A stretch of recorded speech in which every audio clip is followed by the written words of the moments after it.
Oi, gente! Nossa aula hoje é sobre colocação pronominal e o que diz esse conteúdo. Nós vamos aprender sobre como usar, como empregar corretamente os pronomes oblíquos átonos junto ao verbo. Antes do verbo, depois do verbo, no meio do verbo, como isso vai acontecer. Primeiro a gente vai entender quais são esses pronomes oblíquos átonos, ok? Então vamos lá. Me, te, si, nos, vos, lhe e lhes. Bem, professor, e como a gente vai entender esse emprego dos pronomes? Há três formas de usarmos o pronome oblíquo. Nós podemos usá-lo de forma proclítica. O que é isso? Ou também chamamos de próclise. Quando o pronome deve permanecer antes do verbo. Lembrem-se desse prefixo pró, que vem antes. De forma enclítica, ou seja, quando o pronome oblíquo vem após o verbo, vem depois do verbo. E de forma meso, que é meio, mesoclítica, que estará no meio do verbo, e isso só pode acontecer de duas maneiras e vai ficar muito tranquilo quando a gente verificar. Bem, então a gente tem pronome oblíquo átono. Antes do verbo, próclise. Depois do verbo, ênclise. No meio do verbo, ou assim dizendo, entre, né? Nós temos a mesóclise. Como eu posso usar a próclise? Nós vamos entender quais são os atrativos, as palavras atrativas, os elementos atrativos para a próclise. Nós usamos a próclise atraída. Então, quem atrai a próclise? Primeiro, palavra negativa atrai a próclise. Então, eu falo assim, eu não me surpreendo com nada. Eu não, olha a palavra negativa, não me surpreendo. Significa que o me está antes do verbo, é uma próclise. Ele foi atraído pela palavra negativa. E eu coloquei aí as palavras de sentido negativo, como o não, o nada, nunca, né? Também jamais, são palavras de sentido negativo. Nada nos preocupava naquele tempo, nada palavra de sentido negativo, nada nos preocupava. O preocupava é o verbo, o nos é o pronome que veio antes dele e é uma próclise por atração da palavra de sentido negativo. Outro fator extremamente atraente aí na vida de um pronome é um advérbio. Então vejam só. Esses advérbios somente quando não seguidos de vírgula. Por quê? Porque quando eu coloco a vírgula, eu já não posso mais usar o pronome depois dela, o pronome oblíquo átono. Eu tenho que usá-lo de forma enclítica, porque eu não vou iniciar esta frase, a oração, depois da vírgula, com o pronome oblíquo. Então, vamos lá. Hoje me arrependo do que fiz. O hoje é um advérbio de tempo. O arrependo é o verbo. O me é o pronome atraído pelo advérbio hoje. Então, olha só. Palavra negativa atrai o pronome. Também o advérbio atrai o pronome.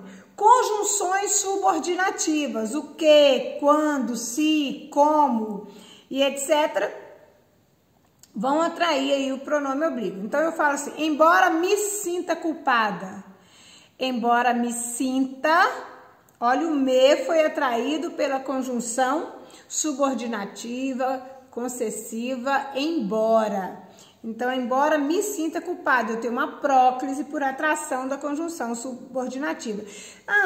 Por exemplo, se eu falasse assim, quando me telefonaram, quando atraiu, é uma conjunção subordinativa de tempo, ela atrai, então, o pronome oblíquo para perto dela. Por isso, a gente tem a próclise. Também, a gente vai agora ver alguns pronomes. Galera, eu prefiro que você entenda assim, pronome atrai pronome. E atrai mesmo. Eu te amo, Olha que legal. Eu não posso dizer te amo, porque eu não posso iniciar a frase, a oração, com o pronome oblíquo átono. Então eu falo eu te amo porque eu fui atraída aí, o pronome é atraído pelo pronome pessoal do caso reto eu. Então, na verdade, olha os pronomes relativos. Ficamos em uma colina de onde se avistava o mar, né? Se avistava o mar foi atraído pelo pronome relativo onde. Todos me deram apoio. Alguém me telefonou?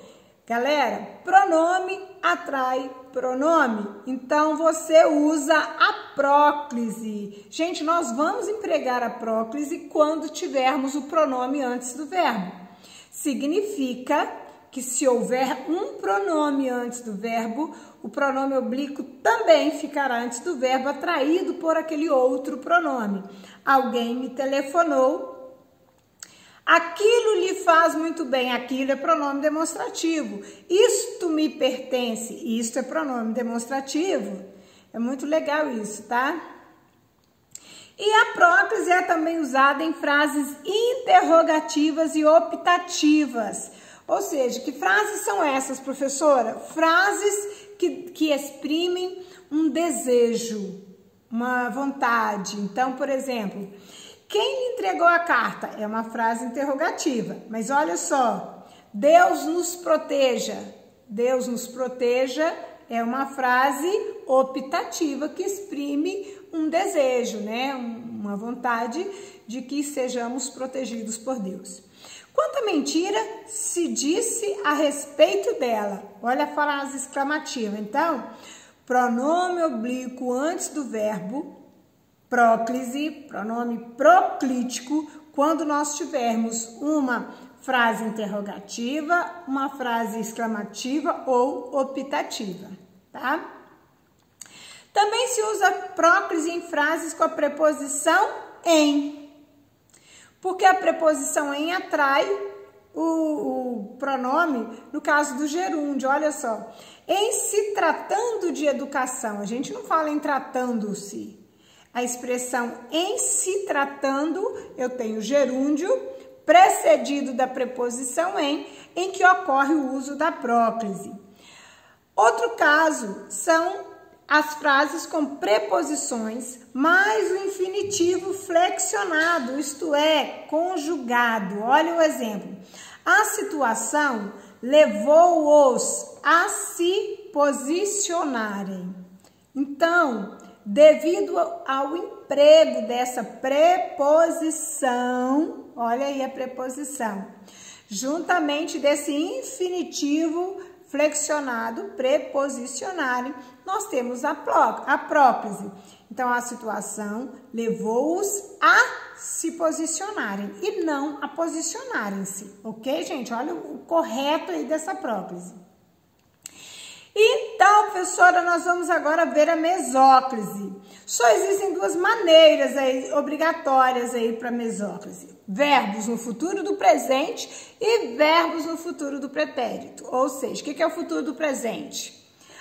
Amarei, falarei, compraremos, terminaremos. Futuro do pretérito. Amaria, falaria, compraria e etc. Então, vejam só. Essa colocação pronominal é obrigatória quando o verbo está no futuro do presente ou futuro do pretérito. Entregar-te-ei os documentos hoje. Entregar-te-ei é o mesmo que entregarei para ti ou entregarei para você os documentos. Mas como eu quero usar o pronome oblíquo átono, eu não vou usar nem o você nem o ti, eu estou usando o te. Entregar-te-ei. Dar-lhe-iam uma nova oportunidade. É o mesmo que dizer, daria uma nova oportunidade a ele. Porém, eu usei o lhe, que é pronome oblíquo, em vez do pronome pessoal do caso reto, ele. Então, eu vou usar a mesóclise. Mesóclise. No meio do verbo, o pronome só pode ficar se o verbo estiver no futuro do presente, do indicativo, ou no futuro do pretérito, do indicativo, ok? E aí, a gente vai ver agora a ênclise. Gente, olha que legal. A ênclise é quando o pronome está depois do verbo, que a gente vai chamá-lo de pronome enclítico. É a colocação normal da língua portuguesa, tá? Da língua padrão. Então, professora, se eu não tiver nenhum atrativo, o que eu faço? Ênclise. Mas existem algumas especificações também, porque a ênclise, ela é obrigatória quando você inicia o verbo, inicia uma oração. Nós não podemos iniciar uma oração com um pronome oblíquo átono, então a gente não fala, nos falamos amanhã, não. Nós nos falamos, ok. A gente não fala, lembra do caso do te amo? Te amo tá errado. Eu te amo ou amo-te, porque eu vou usar amo-te sempre. Amo-te é ênclise, porque não se inicia a oração com pronome oblíquo átono. Entregou-me os documentos hoje. Entregou-me. Eu não posso falar me entregou. Não se inicia a oração com pronome oblíquo átono, então eu uso a ênclise. Verbo no infinitivo afirmativo, no imperativo. O que é o modo imperativo? É aquele modo que exprime uma ordem, um conselho. Então, veja só, por favor, diga-nos o que aconteceu. Diga, o verbo está no imperativo. Professora, imperativo afirmativo, obrigatoriamente, para dar ordem, você tem que usar a ênclise. Deu ordem com segurança, que é o imperativo afirmativo, ênclise. Não deu ordem com segurança, não é ordem, né, gente? Então, vamos lá. Bem, algumas observações. Se o verbo que inicia a oração estiver no futuro, olha aí, usamos a mesóclise. Então, professora, eu jamais vou dizer entregarei-te os livros amanhã. Isso, galera, porque o verbo futuro do presente, futuro do pretérito indicativo, obrigatoriamente é a mesóclise, tá? Aí não tem a regra para ênclise. Outra coisa que a gente pode observar são os tempos compostos e as locuções verbais, e que a gente pode usar, desde que, olha, em relação ao verbo principal, se estiver no infinitivo ou gerúndio, nunca no particípio, nós podemos usar das duas maneiras. É facultativo, galera. Então, olha só, eu quero contar-lhe a verdade. Eu lhe quero contar a verdade. Eu quero lhe contar a verdade. Por que, professora, que eu estou usando desse jeito aqui? Você está usando porque nós temos um tempo composto, é uma locução verbal, e é uma locução verbal aí formada aí pelo verbo aí tá no infinitivo, mas eu posso usar infinitivo ou gerúndio de todas as formas que estará certo, só no particípio que não. O que é a terminação do particípio, gente? É aquela do i do iado, tá? Fora disso, você opta a forma de empregar. Aí nós temos um caso aí do mesoclítico, que diz assim, se o auxiliar estiver no futuro do presente ou no futuro do pretérito, aí você vai se lembrar da regrinha da mesóclise, verbo no futuro do presente, futuro do pretérito, eu sempre vou usar mesóclise. Ter-lhe-ia contado a verdade. Ou seja, eu teria lhe contado a verdade. Ok? Bem, galera, e é o seguinte. Esse conteúdo é simples, é fácil e eu espero vocês aí com uma prova interdisciplinar super bacana para a gente se dar muito bem. Beijo, galera. Deus abençoe vocês.